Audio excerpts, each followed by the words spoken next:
સમાચાર અમદાવાદથી કે જ્યાં સાયન્સ સિટી પાસે આગ લાગવાનો બનાવ સામે આવ્યો છે। મંગલદીપ કેપિટલ બિલ્ડિંગના પાર્કિંગમાં આગ લાગવાનો કિસ્સો સામે આવી રહ્યો છે। આગ લાગતા નાસભાગ મચી ગઈ હતી। અનેક કાર આગની ચપેટમાં પણ આવી ગઈ હતી।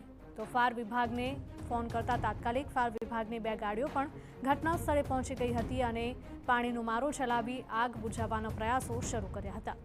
અમદાવાદના સાયન્સ સિટી પાસેની આ ઘટના છે કે જ્યાં આગ લાગી હતી। મંગળદીપ કેપિટલ બિલ્ડિંગના પાર્કિંગમાં આગ લાગવાનો બનાવ સામે આવ્યો છે।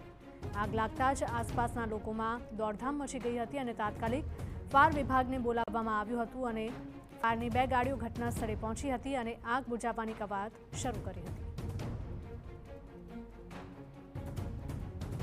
સંવાદદાતા સચિન જોડાયા છે ફોન લાઈન પર વધુ અપડેટ સાથે। સચિન, કયા કારણોસર પાર્કિંગમાં આગ લાગી હતી? જો આગનું કારણ હજુ જાણવા મળ્યું નથી, પરંતુ ફાયર બ્રિગેડની 2 ગાડીઓ ઘટના સ્થળે પહોંચી છે અને જે મંગલદીપ બિલ્ડિંગ છે એ બિલ્ડિંગના જે પાર્કિંગ છે, પાર્કિંગમાં જે કારનું પાર્કિંગ છે એ જગ્યા ઉપર આગ લાગી હોવાની ઘટના બની છે અને 4 વ્હીલર પાર્ક થયા હતા જ્યાં જગ્યાએ આગ લાગી છે।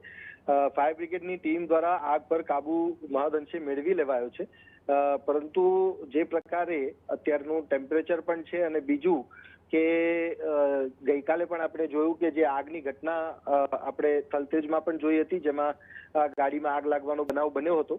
ત્યારે શું ગરમીનું કારણ છે કે પછી બીજા કોઈ ટેકનિકલ કારણસર આની આગ લાગી છે, એ બાબતનું હજુ જે નિરીક્ષણ ફાયર બ્રિગેડની ટીમ કરશે, ત્યારબાદ વધુ ખ્યાલ આવી શકશે।